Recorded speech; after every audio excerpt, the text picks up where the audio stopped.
Bismillahirrahmanirrahim. Alhamdulillahi rabbil alamin. Wassalatu wassalamu ala ashrafil anbiya'i wa afdalil mursalin. Sayyidina wa habibina wa syafi'ina wa qurrati a'yunina Muhammadin wa ala alihi wa ashabihi wa tabi'in wa man tabi'ahum bi ihsanin ila yaumiddin amma ba'du. Faqad qala ta'ala fi kitabihil karim. A'udzu billahi minasy syaithanir rajim. Qalu subhanaka la ilma lana illa ma 'allamtana innaka antal alimul hakim. Hadratal muhtaramin, para alim, para kiai, para ibu nyai, wabil khusus sedaya putra-putranipun Abah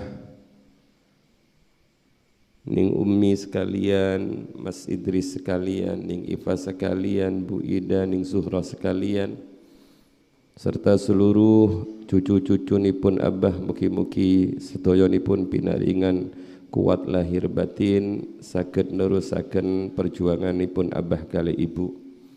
Sedaya murid-muridipun Abah Romo Yai Jamal dan pecinta-pecintanipun Abah ingkang sanget kula mulyakaken. Malam niki bersyukur kita kepada Allah Subhanahu wa taala karena masih ditakdir sakit istiqomah didudukkan di rumah Allah yang mulia ini, di majlis yang sangat mulia ini, membaca kitab yang mulia yang dikarang oleh orang yang mulia dan disyarahi oleh orang-orang yang mulia. Mudah-mudahan kemuliaan demi kemuliaan itu juga merembes kepada kita semua dan seluruh dzurriyyah kita, sehingga kita sedoyonipun termasuk dalam golonganipun beliau-beliau. Amin Allahumma amin. Sebab kula kali panjenengan niku hidupipun namung gandol guru, gandol masyayikh, gandol Asy-Syaikh Ibnu Athail As-Sakandari, gandol mursyid, terutama gandol baginda Nabi Muhammad sallallahu alaihi wasallam. Tidak ada yang kita andalkan dalam kehidupan ini kecuali hanya manut dan ingin ikut beliau di dunia dan di akhirat. Mugi-mugi pinaringan istiqomah, amin Allahumma amin. Hikmah kita malam ini kula mengutip tentang hati yang terhijab oleh ilmu. Engkang kedua menawi nututi mangke kita akan membahas wali-wali yang sengaja ditutupi oleh Allah Subhanahu wa taala. Hikmah niki kula ambil suatu saat wonten tiyang sowan pada Abah. Piyambakipun niku sampun derek thariqah lami dan oleh Allah diberi beberapa keistimewaan. Salah setunggalipun keistimewaanipun niku oleh Allah dibuka hijab, mendapatkan mukasyafah dari Allah Subhanahu wa taala, sehingga piyambakipun niku paham beberapa hal gaib. Begitu sowan kepada Abah matur tentang niku, Abah dawuh wis gak usah terlalu diperhatikan, terus wiritani. Subhanallah, kalau kita tidak punya orang seperti Abah, bisa saja kita sudah merasa bahwa kita ini sudah wusul ilallah, perjalanan sudah sampai finish. Ternyata dawuhipun Abah itu salah satu hambatan dalam perjalanan menuju Allah. Kalau orang menganggap itu menjadi tujuan, ya itulah tujuan akhirnya, tidak akan meneruskan perjalanan lagi. Lah para rawuh ingkang sanget kula mulyakaken, kejadian niki tertulis indah dalam satu hikmah yang ditulis oleh Asy-Syaikh Ibnu Athaillah As-Sakandari. Monggo sareng-sareng ditingali fotokopianipun. Sami seperti Abah mantun niku fotokopinya dirawat nggih, mboten nangsal diletakkan di sembarang tempat. Qala Asy-Syaikh Tajuddin Ibnu Athaillah As-Sakandari, rubbama waqafat al-qulubu ma'al anwar kama hujibat an-nufusu bikasaifil aghyar. Rubbama terkadang waqafat berhenti opo al-qulubu piro-piro hati ma'al anwari sertani piro-piro nur, piro-piro cahaya, kama hujibat koyo oleh din hijab opo an-nufusu piro-piro nafsu bikatha ifil aghyari kelawan piro-piro tebalnya hal selain Allah. Al-aghyar niku hal-hal yang selain Allah. Syarahipun kula baca, rubbama waqafat al-qulubu ma'al anwar fatahtajibu biha wa ta'attalu anis sayri ilallahi ta'ala. Rubbama terkadang hati-hati orang yang disebut dengan salik itu berhenti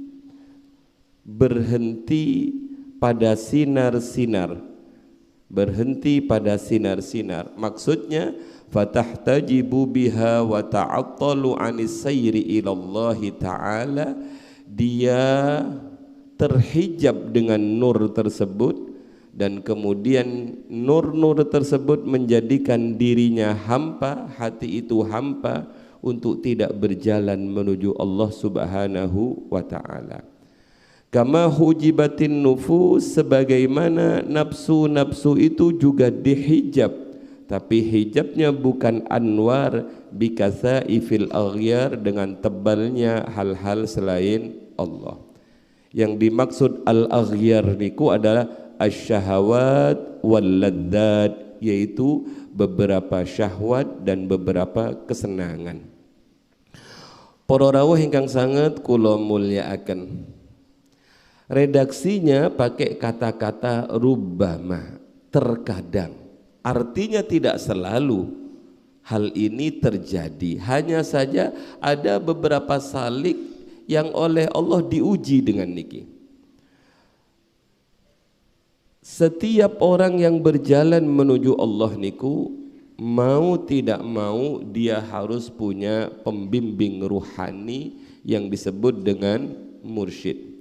Lah, pembimbing ruhani inilah yang nanti akan membimbing dia ketika dia menjumpai beberapa hal yang sebenarnya kelihatannya istimewa.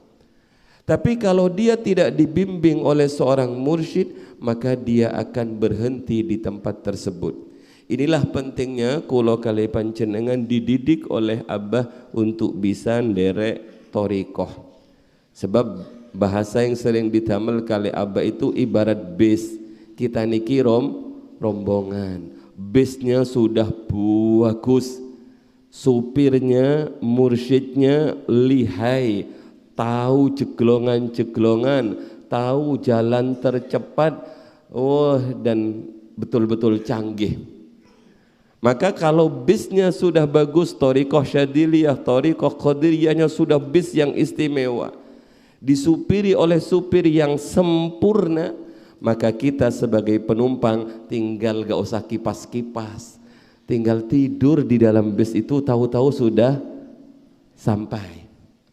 Berbeda kita kalau kita tidak pakai supir, bisnya wapi tapi enggak pakai supir, tiba-tiba sampai Tugu Pahlawan, karena nggak pakai supir, kemudian belum pengalaman. Alhamdulillah kita sudah sampai Monas. Tutule, iki tutuk Monas, ini Tugu Pahlawan. Sampai semua orang, wah kita sudah sampai ibu kota, padahal masih baru sampai Semarang.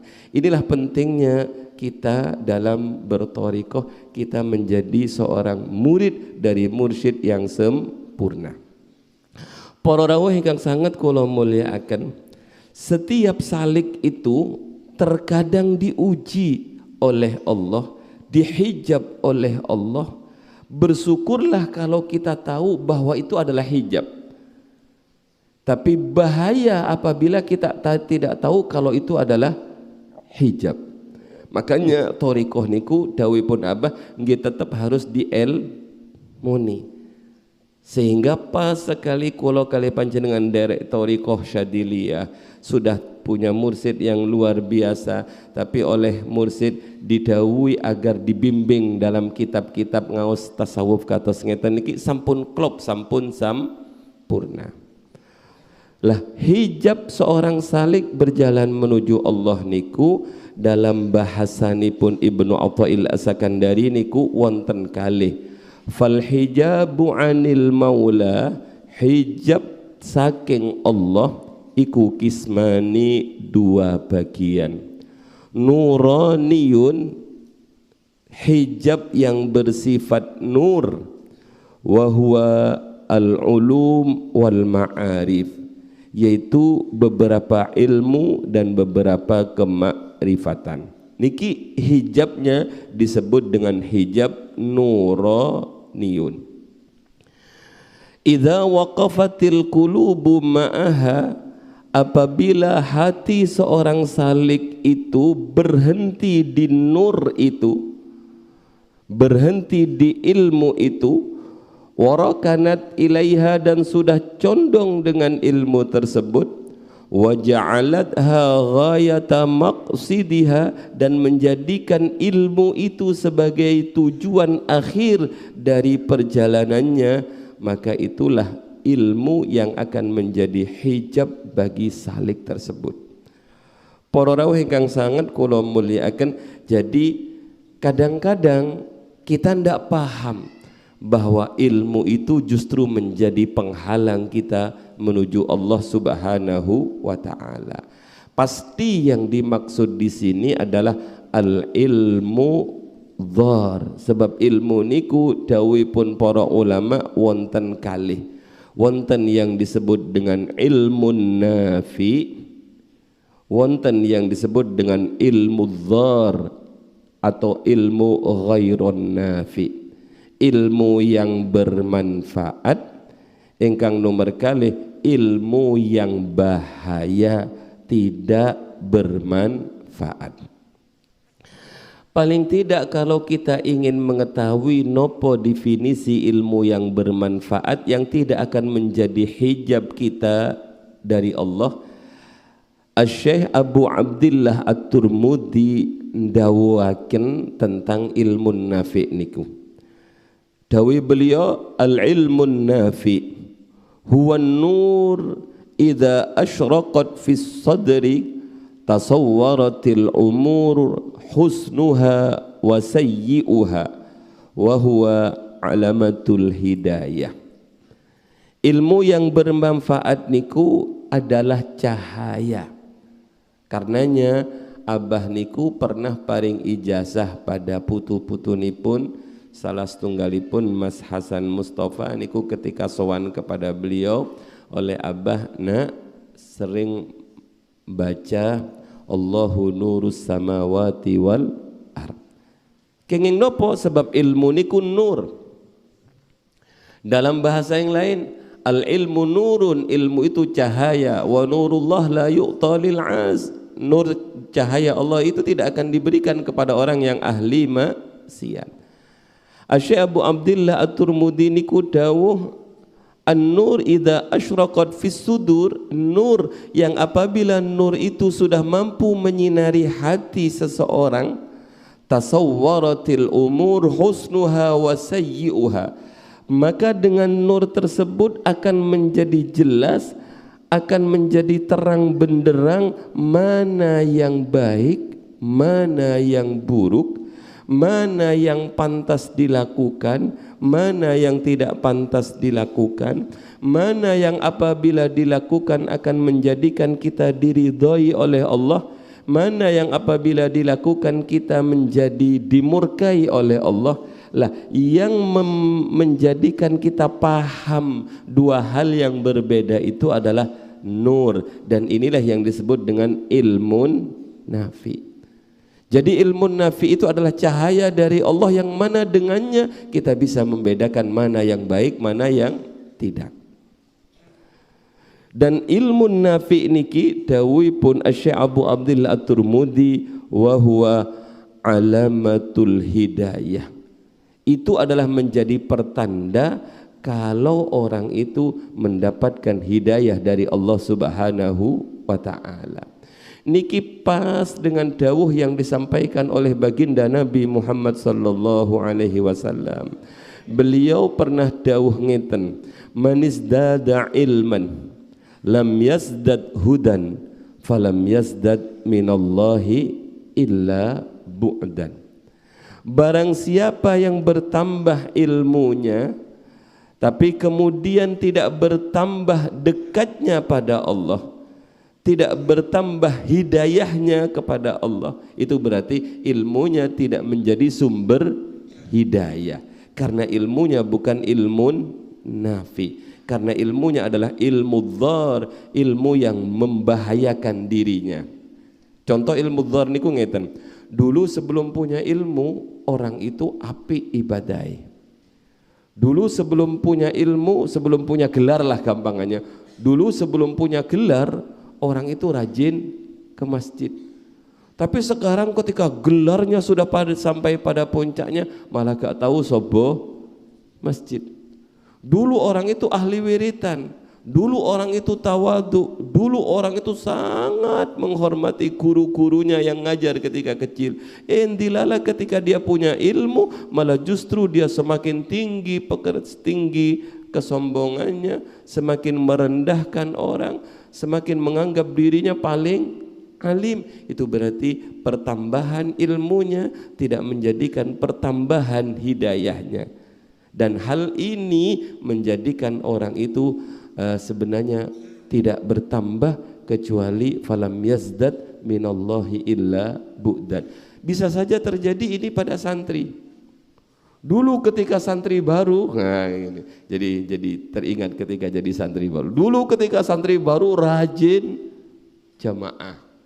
Wes nih awal-awal sanawi itu paling awal sholat, sop pertama, kelas 2 sop kedua, kelas 3 sop ketiga, kelas 4 sop keempat, kelas 5 sudah di luar sop, kelas 6 nggak pakai sop-sopan, sudah berani kodok subuh, usolli fardhu subhi wad duha arba'a raka'atin, sudah gak berani kunutnya tangannya ada di atas, khawatir sungkan pada teman-temannya. Ini namanya pertambahan ilmunya tidak diiringi dengan pertambahan hidayahnya, tidak bertambah dekatnya kepada Allah, justru bertambah jauhnya. Ilmu yang seperti ini menjadi tanda bahwa ilmunya niku bukan ilmun nafi. Para rawuh ingkang sanget kula mulyakaken, kenging nopo orang itu harus berusaha. Yang dicari adalah bukan hanya sekedar ilmu, yang dicari hanya adalah kemanfaatan dan keberkahan dari ilmu tersebut. Paling tidak bapak-bapak, ibu-ibu ingkang sangat kula mulyakaken, terutama adik-adik, yang menjadi faktor ilmu itu bermanfaat pertama kali adalah guru. Pertama kali adalah guru. Maka amat sangat penting bagi kula kali panjenengan sebagai orang tua terhadap siapa anak kita ini akan dipasrahkan urusan agamanya, terhadap siapa anak kita ini akan diserahkan urusan akhlaknya, urusan tarbiyahnya. Maka kewajiban seorang tua itu pertama adalah memilihkan guru untuk anaknya.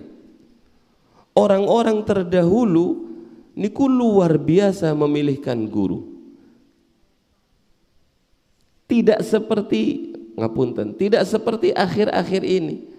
Kalau orang-orang dahulu pokoknya kamu mundok di sini nak, kamu mundok di Tambak Beras, kamu mundok di Tebuireng, kamu mundok di Lirboyo, kamu mundok di kiai-kiai yang sudah jelas akhlaknya, yang jelas sanadnya. Sekarang niki sudah mulai berubah orientasinya. Mundoknya pun terserah anak kulo, sing penting mundok. Sekolahnya teng pundi pun terserah anak kulo, sing penting sekolah. Jangan salahkan apabila ilmu anak kita itu bukan ilmu nafi, karena kita tidak hati-hati memilihkan guru. Engkang nomor kali setelah anak itu dipilihkan guru yang baik, maka gurunya itulah yang akan membimbing niatnya. Gurunya itulah yang akan menatakan hati dari anak tersebut. Dan yang ketiga, gurunya yang bagus itulah yang akan mengajari adab terhadap anak tersebut.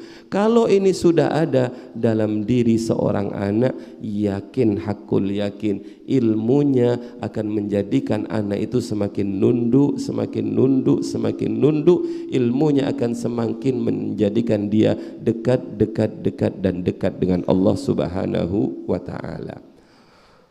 Para rawuh ingkang sangat kula mulyakaken, kalau di Al-Hikam, hikmah-hikmah sebelumnya niku, cirinya ilmu nafi' niku adalah ilmu yang bagi orang yang punya itu menjadikan dia takut kepada Allah Subhanahu wa ta'ala. Diambil dari ayat innama yakhsyallaha min ibadihil ulama. Ulama yang sesungguhnya itu adalah ulama yang memiliki rasa takut kepada Allah Subhanahu wa ta'ala. Inilah yang harus kita dekati, inilah yang harus kita gondeli, inilah yang harus dijadikan guru bagi anak-anak kita. Para rawuh ingkang sangat kula mulyakaken niku hijab. Jadi bapak-bapak, ibu-ibu ingkang sangat kula mulyakaken, kadang-kadang ilmu itu menghijab seorang salik dari Allah. Dengan ilmunya justru orang itu akan terhijab dari Allah Subhanahu wa ta'ala. Inilah yang disebut dengan hijab nurani.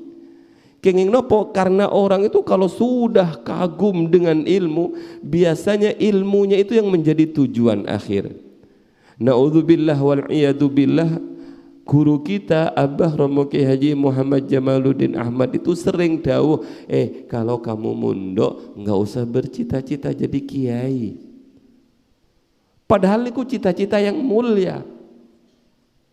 Lah bagaimana kalau kiai saja nggak boleh dicita-citakan? Bagaimana kalau mundoknya cita-citanya hanya ingin mendapatkan pekerjaan? Kalau sekolahnya hanya ingin mendapatkan gelar. Na'udzubillah wal iyadu billah.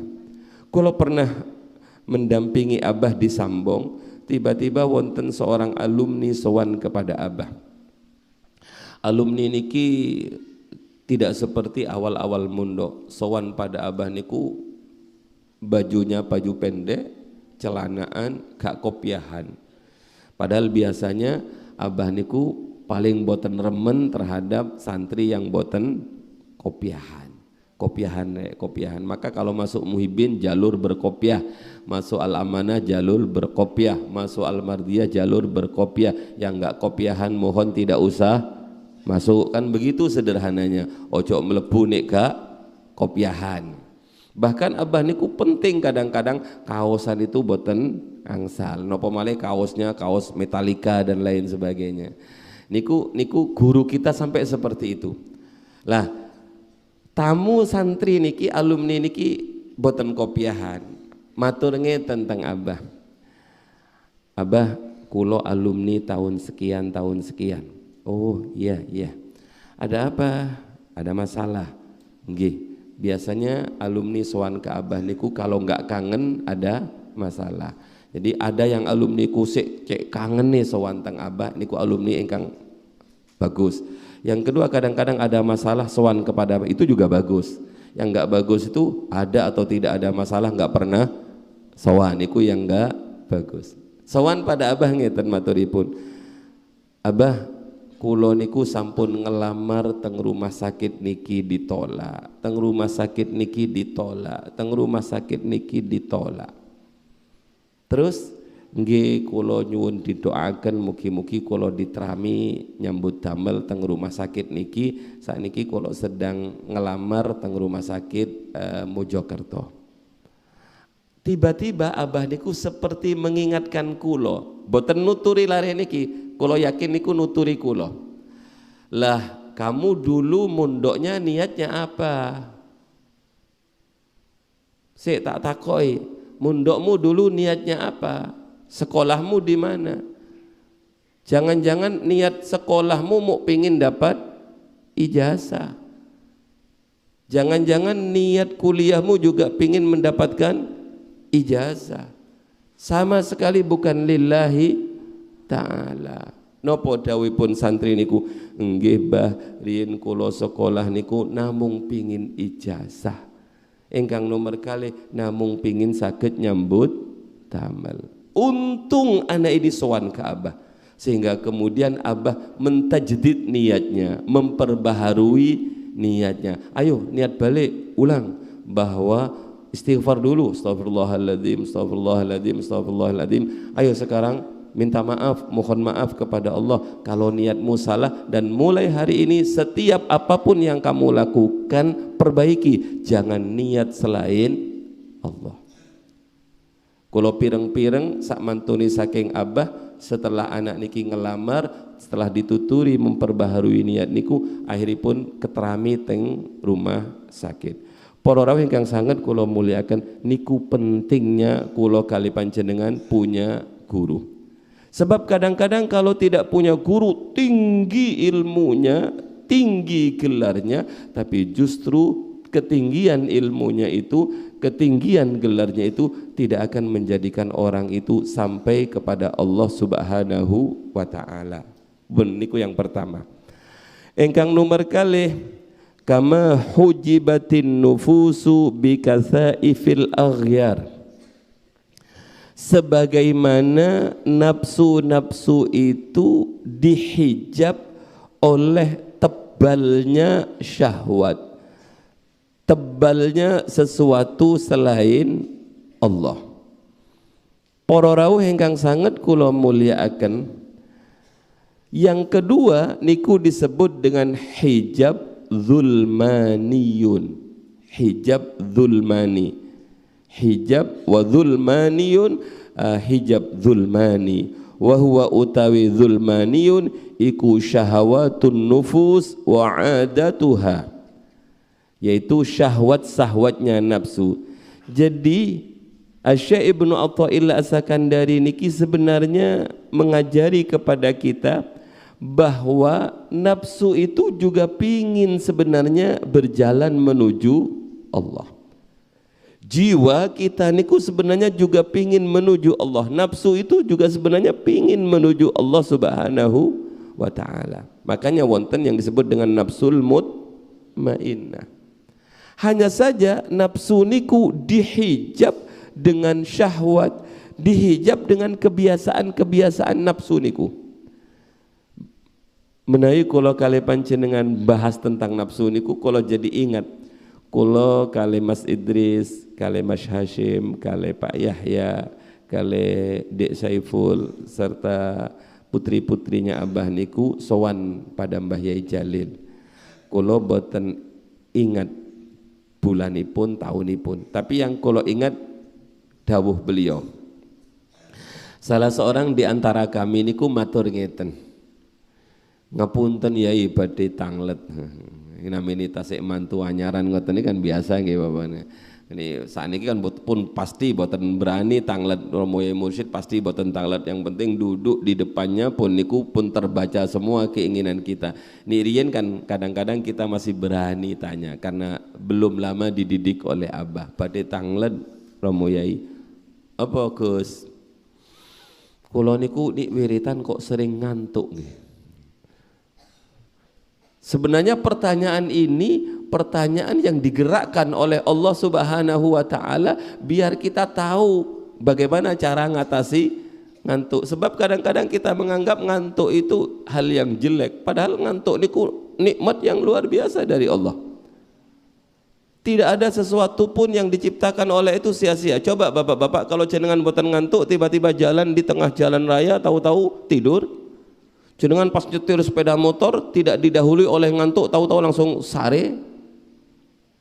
Berapa banyak kecelakaan ngoten. Jadi ngantuk niku juga manfaat yang luar biasa. Bahkan dalam peperangan Badar niku Nabi Muhammad dibuat ngantuk, kemudian dibuat tertidur sebentar, setelah tertidur sebentar semangatnya kembali lagi. Jadi ngantuk niku luar biasa manfaatnya. Maka yang ngantukan niku boten napa-napa, ngaji kados ngeten niki alhamdulillah nik sambil ngantuk, sebab niku nikmat dari Allah yang harus disyukuri. Boten usah dicewil-cewil bapak-bapak ini wonten ingkang ngantuk. Napa malih ingkang tilem pun boten napa-napa, barangkali dapat ilham gitu. Para rawuh yang sangat kula muliakan, luar biasa jawabannya Mbah Yai Jalil. Menawi kula paling panjene sampeyan potongane ngantukan kaya ngono, wirid ngantuk. Mboten ngoten dawuhipun, bijaksana betul dan pelajaran yang sangat tinggi. Dawuhipun ngeten. Lah, itulah yang disebut syahwat, Gus.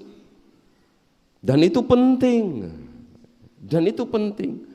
Sebab kalau enggak ada syahwat, gimana kita berhubungan dengan istri kita? Yang kecil-kecil nggak usah mireng.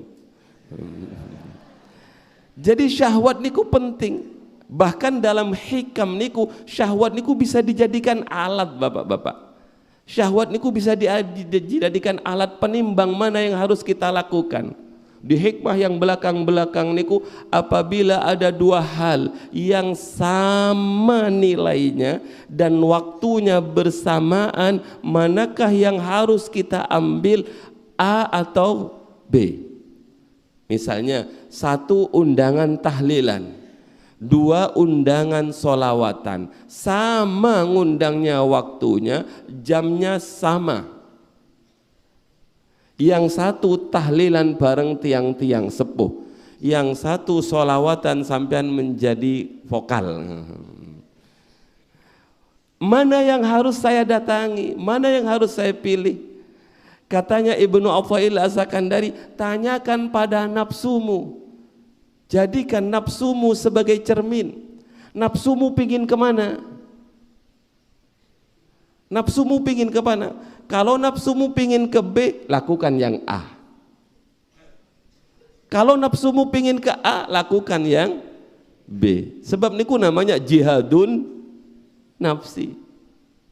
Niki saenya nafsu. Makanya Mbah Yai Jalil niku dawuh, syahwat itu bagus dan itu nikmat dari Allah. Hanya tinggal kita bagaimana mengelola syahwat itu kepada hal yang positif, kepada hal yang diridhoi oleh Allah Subhanahu wa taala. Para rawuh ingkang sangat kula mulyakaken, hijab zulmani yang berbentuk syahwat niku dijelaskan oleh Asy-Syaikh Hatim Al-Assam paling tidak ada 3. Yang pertama syahwatun nadhar, ingkang nomor kalih syahwatul kalam, yang ketiga syahwatut ta'am. Syahwatun nadhar, syahwatul kalam, dan syahwatut ta'am. Diambil dari yang paling bawah mawon nggih, syahwatut ta'am. Karena niki semuanya rata-rata penggemar kuliner. Dan sekarang lagi marak angkringan di mana gitu. Syahwatut ta'am. Gimana yang dimaksud dengan syahwatut ta'am? Gampanganipun ngeten. Di rumah oleh istri sudah dibelikan kopi berbagai jenis. Ada kopi Arab, kopi kapal api, kopi Temanggung, kopi Robusta, kopi lelet. Kalau radi paham kopi-kopi ini sebab pengopi ini. Oh, kopi nopo malih niku. Mereknya kata. Gulanya juga macam-macam. Ada gulaku, ada tropicana dan lain sebagainya. LPG ada. Dapurnya bagus. Kompornya wapi. Sudah dibuatkan oleh istri kita tempat yang nikmat untuk ngafe begitu itu, tapi di rumah. Kalau semua sudah disiapkan seperti itu, kok masih pingin ngafe? Niki namanya syahwatul qahwah. Syahwatul qahwah. Paham nggih Bapak-bapak? Tapi kalau kita ngafe di rumah bersama istri, bersama anak, niku boten syahwat yang akan menghalangi kita menuju Allah. Mohon maaf Bapak-bapak, Ibu-ibu, niki bukan berarti kula nggembosi para penjual kopi. Sebab kula pernah ngaji ngeten niki teng YouTube niku wonten komentar, Pak Yai doakan saya mudah-mudahan habis ini tidak buka warung kopi tapi buka warung emas katanya. Waduh, kula merasa bersalah Bapak-bapak. Boten merasa bersalah, tetap wong namanya niku adalah tetap wong itu namanya ikhtiar kasab. Niki kan yang dibahas kulo. Kalau di rumah sudah disediakan kok masih mencari yang lain, itu namanya syahwat. Santri-santri al-muhibbin, al-amanah, al-mardiyah di pondoknya sudah ada kok. Iya. Karung kopinya juga ada. Tapi kok masih keluar? Pingin, padahal di mana di pondoknya kopinya 3.000 ya, 1.500 sudah. Cari yang keluar, yang kopi nopo niku stabrak niku. Oh, sanes stabrak. Lo di Madura niku kalau niku pernah nyari kopi Starbucks. Kali istri kula niku pantos kopi Starbucks. Kopi Starbucks terdekat teng YouTube niku. Wonten Pak, alhamdulillah Madura Sumendep wonten kopi Starbucks. Masuk kula kali istri kula begitu berhenti di depan warungnya sanis Starbucks tapi setabrak. Jadi lah kalau masih mencari keluar niku namanya syahwatut ta'am. Di rumah sudah dimasakkan oleh istri tapi kemudian kita masih memperturuti nafsu keluar, niku namanya syahwatut ta'am. Lah yang begini-begini ini menurut Hatim Al-Asam ini kalau dituruti terus, inilah yang akan menjadi penghalang orang itu menuju Allah Subhanahu wa ta'ala.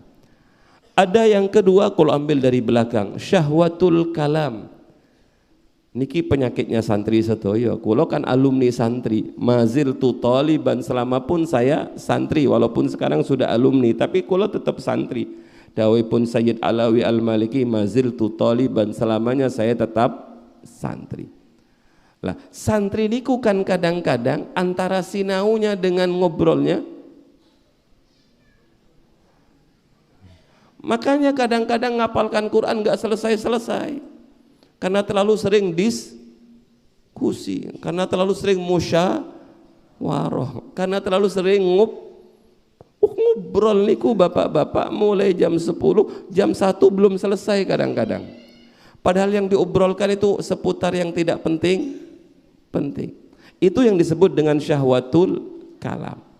Lah syahwatul kalam hari ini tambah fasilitasnya syahwatul WA.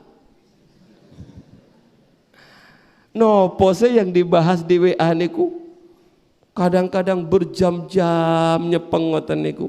Coba kalau nyepeng Quran berapa juz sudah? Coba kalau lalaran alfiyah, kalau lalaran tasrif, kalau lalaran sudah berapa bait yang dihafalkan. Makanya enggak sampai-sampai, bukan hanya dalam dunia tasawuf, dalam dunia pendidikan, menuruti syahwat itu akan menjadikan orang itu gagal mencapai tujuan. Syahwatul kalam. Makanya bapak-bapak, ibu-ibu engkang sangat kula muliakan wonten dawuh napa niku, mangkana yu'minu billahi wal yaumil akhir falyakul khairan au liyasmut. Barang siapa yang beriman kepada Allah, beriman kepada hari akhir, maka cukup katakan yang penting-penting, yang baik-baik saja, lebihnya diam. Biasanya dawuhipun Abah, ciri orang yang sudah mau wusul niku males ngobrol. Males ngobrol. Kenging nopo? Karena merasa waktunya terbuang. Sebab setiap nafas yang keluar dari diri kita itu pasti akan dimintai ma yalfidu min qaulin illa ladaihi raqibun atid. Ma yalfidu min qaulin illa ladaihi raqibun atid. Setiap yang lafaz yang keluar dari lisan kita itu ladaihi raqibun atid, ada raqib atid yang mencatatnya.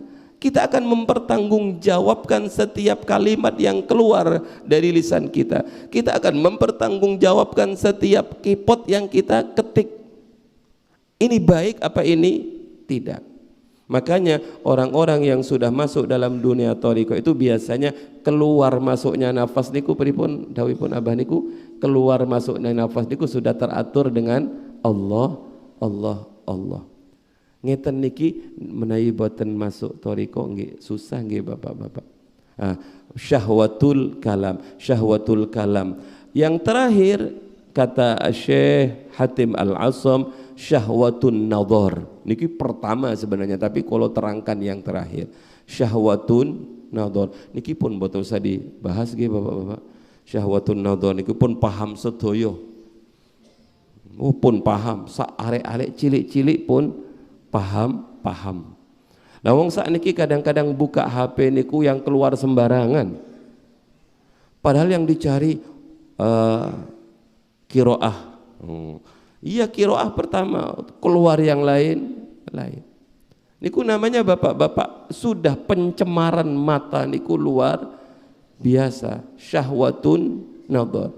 Makanya hadirin yang dirahmati oleh Allah, dengan sangat indah Allah Subhanahu wa taala memerintahkan baginda Nabi Muhammad untuk menyampaikan, "Qul ya Muhammad lil mu'minina yaghuddu min absarihim wa yahfadhu furujahum." Wahai Nabiku Muhammad, sampaikan kepada umatmu yang beriman itu agar mereka betul-betul ghaddul basar, menundukkan pandangan dan menjaga kehormatan. Sebab bapak-bapak, mata niki menjadi jendela pertama menuju kemaksiatan-kemaksiatan yang lain. Syekh Ali As-Sabuni niku pernah dawuh ngeten ketika beliau mentafsiri tentang ayat wala taqrabuz zina. Ketika beliau mentafsiri wala taqrabuz zina niku, kenapa Allah pakai wala taqrabuz zina, jangan mendekati zina? Karena zina itu tidak mungkin dilakukan langsung zina, tapi diawali biasanya oleh pandangan mata. Awal kita berjumpa, matanya saling ketip-ketipan, padahal jangan GR ketip-ketipan karena kelilipan. Makanya ada dawuh wallahu ya'lamu kha'inatal a'yun. Allah tahu tentang mana mata-mata yang berkhianat. Kemudian pandangan mata, habis itu saling tersenyum, kemudian saling berbicara, tukar nomor HP, kemudian ketemuan dan seterusnya. Maka ini yang disebut dengan syahwatun nadhar. Sehingga dengan tegas Kanjeng Nabi niku dawuh an-nadharu sahmun masmumun. Pandangan itu adalah panah beracun. Jangan main-main dengan pandangan itu. Sebab kalau pandangan ini dilepas begitu saja, dia akan menjadi panah yang mematikan.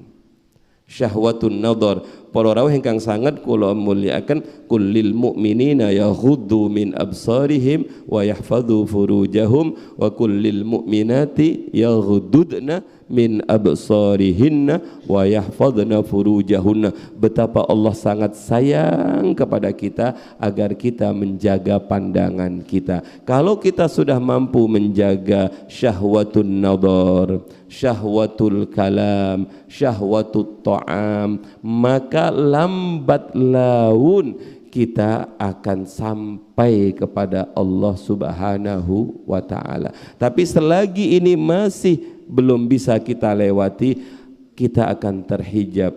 Kenging nopo? Syahwat-syahwat niki disebut dengan kasaifil aghyar, tebalnya makhluk yang menghalangi kita dari Allah. Wa wasfuha bil kasafati, penyifatan aghyar niku dengan tebal, kata-kata kasafah, li annaha la tazulu illa bimu'anatin. Sebab itu tidak bisa hilang dari diri seorang salik illa bimu'anatin, kecuali dengan sungguh-sungguh. Tidak bisa ini enteng-entengan. Yang kedua, wa masyaqqatin, dan kangelan. Jadi menghadapi syahwat-syahwat yang disebut dengan kazaifil aghyar ini tidak bisa kita sekedarnya saja. Di sini li'annaha la tazulu illa bimu'anatin wa masyaqqatin, itu semuanya tidak bisa hilang kecuali kita sungguh-sungguh memeranginya. Yang kedua, dengan bersungguh-sungguh menjadikan hal ini adalah hal yang berat dalam kehidupan kita. Para rawuh ingkang sanget kula mulyakaken, hikmah ingkang nomor kalih 10 menit malih. Bismillahirrahmanirrahim. Qala Asy-Syaikh Tajuddin Ibnu Athaillah As-Sakandari. Sama-sama tutup bapak-bapak. Kalau tadi tutupnya hati, tapi ini tutupnya wali. Satara anwaras sarair bikathaifid dawahir ijlalan laha an tubtadhala biwujudil idhar wa ayyunada 'alaiha bilisanil ishtihar. Kalau langsung pakai bahasa Indonesia saja. Satara anwaras sarair, Allah Subhanahu wa ta'ala sengaja menutupi nur-nur hati para wali-walinya. Bikasaifid dawahir, dengan pekerjaan-pekerjaan zahir. Kenapa ditutupi seperti itu? Ijlalan laha, karena Allah mengagungkan nur-nur yang ada dalam wali-wali tersebut, biar tidak kelihatan oleh orang banyak. Sebab kenging nopo? Antub tadala biwujudil idhar wa ayyunada 'alaiha bilisanil ishtihar. Jangan sampai wali-wali tersebut diremehkan dengan terbuka begitu saja, atau khawatir daripada lidah orang-orang yang akan menyiar-nyiarkan kewaliannya. Jadi para bapak, para ibu ingkang sangat kula mulyakaken, kula yakin, hakul yakin yang ada di depan kula niki ada beberapa wali. Tapi kula tidak nunjuk sinten walinya, sebab kula sanis wali. La ya'riful wali illal wali. Ndak boleh, ndak ada yang tahu wali kecuali wali. Makanya kula tidak bisa melihat pundi yang wali. Tapi cirinya gampang bapak-bapak. Kalau jenengan ningali wajah orang kemudian hatinya sejuk, hatinya langsung eling Allah, hatinya langsung taat kepada Allah, ketahuilah dia adalah wali. Makanya bapak-bapak, kita dianjurkan untuk pasang foto-foto para wali-walinya Allah. Pasang fotonya Abah, pasang fotonya Mbah Hashim, Mbah Wahab, Mbah Bisri. Keng nopo? Dengan memandang wajah-wajah beliau niku hati menjadi tentram. Niku buktinya wali. Jadi badhe kula tingali setunggal-setunggal pundi niki yang menentramkan. Semuanya rata-rata menentramkan. Mengetahui wali niku kadang-kadang lebih sulit dibandingkan mengetahui Allah. Bahkan kenapa? Karena untuk mengetahui Allah niku kan ada dalil-dalilnya yang kita bahas dengan sifat-sifatnya Allah. Tapi untuk mengetahui wali itu sungguh amat sangat sulit, karena memang sengaja beberapa wali niku sengaja ditutupi oleh Allah. Saking rapatnya oleh nutup Allah terhadap nur-nur yang ada dalam seseorang yang menjadikan orang itu adalah walinya Allah. Wali itu sendiri kadang-kadang tidak menyadari kalau dirinya adalah wali. Mantun saking niki jenengan wangsul, ojo-ojo bu aku iki wali, ojo-ojo kata ibunya gak iso bah, paling aku sing wali. Ya wis padha wali nih, wali murid. Contoh, lah wali-walinya Allah niku kadang-kadang oleh Allah ditutupi dengan pekerjaan-pekerjaan zahir. Makanya abah niku kadang-kadang ada walinya Allah yang pekerjaannya mencari kayu bakar, ada walinya Allah yang pekerjaannya pandai besi, ada walinya Allah yang bekerjaan niku memang sengaja oleh Allah diberikan kesibukan wali-wali seperti itu. Yang penting wali itu punya tugas, dialah yang menjaga keseimbangan dunia. Makanya wafatnya wali dengan wafatnya orang alim niku lebih berat wafatnya orang alim, bapak-bapak. Kenging nopo? Kalau wafatnya wali, satu wali wafat pasti akan diganti dengan wali yang lain. Itu sudah rumus itu. Cagak satu rusak diganti dengan cagak yang lain. Tapi kalau orang alim yang wafat, itu penggantinya niki yang agak sulit. Yang paling susah itu wali sekaligus alim. Niku yang berat niku. Para rawuh ingkang sanget kula mulyaken, wonten seorang waliullah naminipun Syakik Al-Balkhi. Syakik Al-Balkhi niku sering diceritakan kali Abah Jamal. Suatu saat Syakik Al-Balkhi niku walinya Allah niku cirinya seperti Syakik niki memuliakan istri, menyayangi istri. Jadi bapak-bapak kalau enggak sayang istri, kalau enggak muliakan istri gagal menjadi wali. Pun ngoten mawon nggih. Nik si soring tukani istri nopo malih ngeplake istri sanis wali nih. Wali niki pasti menghormati istri. Lah Syakik Al-Balkhi niki luar biasa menghormati istrinya, luar biasa memuliakan istrinya. Ibu-ibu remen niki nggih. Katanya Ibu Gus tepak ngajinya malam ini. Lah salah satu kebiasaan Syakik Al-Balkhi niki, begitu beliau pulang dari perjalanan, biasanya piyambakipun niku pasti bekto oleh-oleh. Nah, ciri wali yang kedua kalau pergi pasti bawa oleh-oleh. Gampang nih dibuat ciri-ciri ngoten niku. Lah suatu saat ketika beliau pulang dari sebuah acara, mampir patos oleh-oleh terbaik untuk istrinya, karena istrinya remen semangka. Mampir beliau di toko semangka tanpa babi bu. Syakik niku matur ke tukang semangka, Pak, tumbas semangka, carikan yang terbaik, yang terbagus, harga mahal gak masalah. Sami kata panjenengan untuk istri kain sutra betul, sutra keciwa, sutra dan lain-lain. Pasti yang dicari yang terbaik untuk istri kita. Oh niki Pak yang terbaik menurut ilmu kulo. Wah, geng semangkanya dibawa pulang oleh Syakik Al-Balkhi. Karena memang buah tangan itu penting. Jadi kalau kulo kali panjenengan tindakan, biasanya oleh-oleh niku menunjukkan perhatian. Kadang-kadang pergi 1-2 hari, pulang hanya membawa sekedar oleh-oleh untuk anak itu cukup. Berarti dalam perjalanan kita ingat anak kita.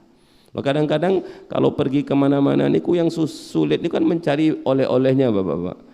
Kata istri kulo, terus mbak-mbak kulo, kalau pergi kemana-mana ngoten niku kan yang dipikir adalah tuluri iki oleh-oleh iki, tuluri iki oleh-oleh iki, tuluri iki oleh-oleh iki, kan ngoten niku.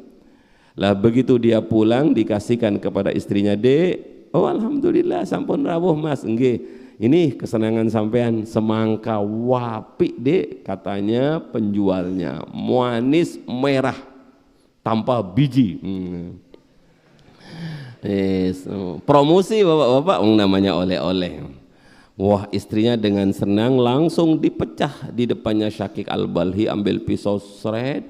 Begitu dipecah ternyata semangkanya putih penuh dengan biji. Istrinya langsung, wah semangka putih dibilang merah. Kalau kulo paling Dek, tadi semangkanya itu sebenarnya merah, tapi begitu sampean pecah begitu wedi, sehingga dia menjadi pucat. Marah istrinya, ngomong sing temenan tah Mas. Merah-merah, putih-putih gitu loh, gak usah putih dibilang merah, bujukan. Wes pokoknya ngoten niku. Tidak satu kata pun yang keluar dari Syakik Al-Balhi. Dibiarkan istrinya yang sedang kecewa karena semangkanya tidak seperti yang diterangkan. Maklum nggih bapak-bapak. Begitu selesai Syakik Al-Balhi niku, dek kalau tak matur nggih. Nah, niki cirinya wali, dek kalau tak matur nggih. Ini anteman-teman, wah sanis wali nih. Jadi wali niku bisa ngomong pada saat yang tepat. Matur ngeten, dek sampun. Dereng nggih monggo diteruskan. Sampun dek, sampun.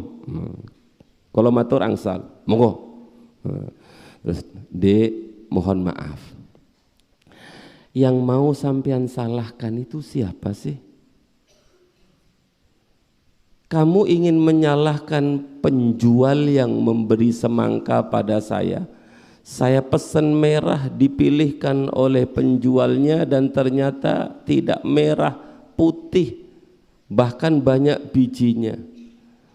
Setiap penjual itu dek pasti ketika kulaan sudah nyortir. Paham nyortir gitu bapak-bapak? Mana semangka yang baik, mana semangka yang tidak baik. Tidak ada satu penjual pun yang ingin mengecewakan pelanggannya. Pasti dia mengatakan yang terbaik ini. Tapi kenyataannya dalamnya semangka siapa yang tahu? Dalamnya laut bisa diduga, tapi dalamnya semangka mana ada yang tahu? Seperti saya tidak tahu sedalam apa hatimu kepadaku gitu. Pororawi. Karena yang di depan juga anak-anak kecil-kecil nggak apa-apa bapak-bapak. Niki boten ngaji hikam nih ingatan itu. Kalau terusakan nunduk istrinya. Atau sampean ingin menyalahkan semangka putih ini gara-gara petaninya. Tidak ada satupun petani di dunia ini yang ingin panennya gagal. Pasti dia menanam dengan cara tanam yang baik, dia pupuk dengan pupuk yang baik, dia rawat dengan perawatan yang baik agar hasilnya maksimal. Tapi kalau ada dalamnya semangka tidak sesuai dengan keinginannya petani, masa kita harus menyalahkan petani? Atau kita akan menyalahkan Allah Subhanahu wa ta'ala yang telah memutihkan semangka yang seharusnya merah. Disampaikan dawuh niku dengan penuh cinta oleh Syakik Al-Balhi. Seorang wali berkata dari hatinya, keluar dari lisannya, tapi sebenarnya dari hatinya ingin memberikan nasihat kepada istri tercintanya. Saat itu juga istrinya menjadi walinya Allah. Wah niki Syakik Al-Balhi niki nggak sadar kalau dirinya adalah seorang wali. Makanya para rawuh ingkang sanget kula mulyakaken, kadang-kadang wali niku wonten wali masyhur, wonten wali mastur. Lateng kitab niki yang paling banyak niku walinya Allah niku dimasturkan oleh Allah, sengaja ditutupi oleh Allah dengan kesibukan-kesibukan dunia Yawi. Kenging nopo ijlalan, bukan merendahkan, bukan menghina. Wali kok misalnya angun kambing, wali kok cari godong jati, wali kok menjadi pandai besi, wali kok jadi kuli. Bukan merendahkan. Bahasanya Ibnu Athaillah, ijlalan laha. Itu adalah sebuah penghormatan dari Allah kepada wali yang ditutupi itu. Sebab kalau wali itu tidak ditutupi, dia tahu kalau dirinya wali, bahaya bapak-bapak. Bahaya. Kenging nopo salah satunya nanti, kamu belum tahu tak? Ada wali anyar saiki nang Sambong. Sebelah mana? Dari musolanya Abah Jamal niku terus ke barat. Pojokan sebelah, itu cirinya rumahnya begini. Kira-kira rame apa boten? Kalah hikam di Muhibbin. Pasti banyak ke tempat wali niku. Lah kalau wali niku ditamuni banyak kali jenengan, kapan piyambakipun niku kumpul kali istrinya, kapan piyambakipun niku saged ngobrol kali anak-anaknya, kapan piyambakipun niku saged sare dan lain sebagainya. Maka banyak wali-walinya Allah niku yang ditutupi oleh Allah. Bahasa sederhananya, hari ini kita tidak boleh nopo nggih gampang meremehkan orang. Jangan-jangan itu adalah walinya Allah Subhanahu wa ta'ala. Berapa banyak bapak-bapak wali-wali yang kemudian dibuka. Biasanya kalau wali itu sudah dibuka, tidak lama lagi piyambakipun niku nyuwun wafat. Sering kan kula kali panjenengan diceritai oleh Abah, ada wali yang setiap hari pekerjaannya menjadi kuli. Begitu dibuka, kalau dia adalah seorang wali, dia langsung matur kepada Allah, ya Allah, kenapa engkau buka tutup saya? Kulo sampun boten kuat ya Allah, karena kulo sampun ketahuan tiang banyak pun pundut mawon kulo ya Allah. Wafat dia dalam keadaan sudah terbuka. Jadi hadirin yang dirahmati oleh Allah, mugi-mugi nopo ingkang kita bahas niki tidak menjadikan kita niku meremehkan orang lain. Bisa saja yang ada di depan kita itu adalah kekasihnya Allah yang sedang ditutupi oleh Allah Subhanahu wa ta'ala. Teng tarim niku bapak-bapak kula nyuwun pamit nyuwun tunggu pada panjenengan. Insyaallah tanggal 28 kula kalian istri kalian anak kula pada ziarah wali di Zambal di Tarim. Sekitar 10 hari tengeriku pada sowan Habib Umar ngantarakan anak kula, mugi-mugi pinaringan ridho saking Allah Subhanahu wa ta'ala. Teng Tarim niku banyak sekali wali-walinya Allah.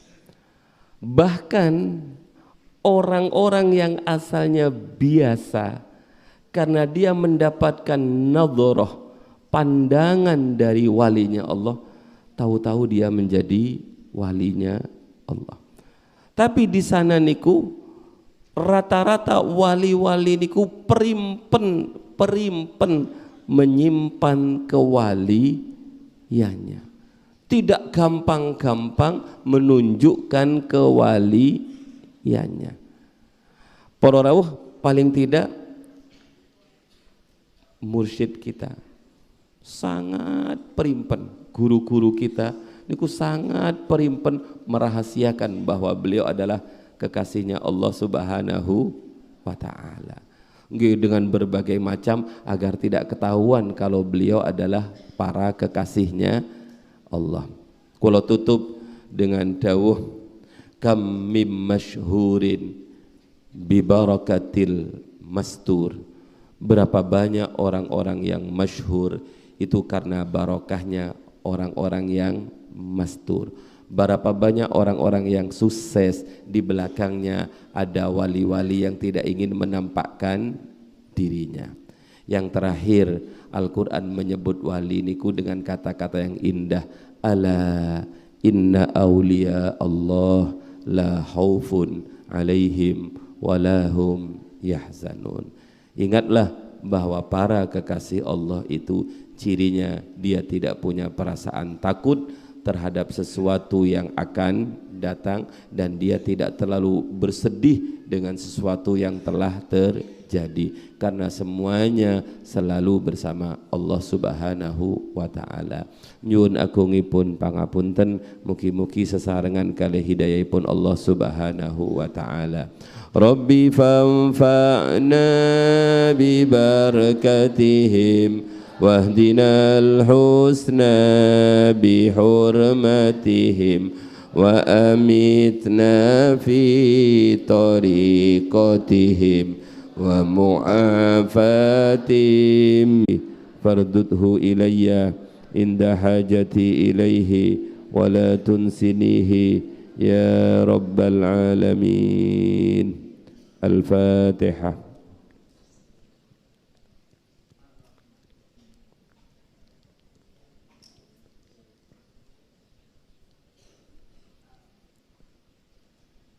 Al-Fatihah. Iyyaka na'budu wa iyyaka nasta'in. Nyuwun agungipun pangapunten. Wassalamualaikum warahmatullahi wabarakatuh.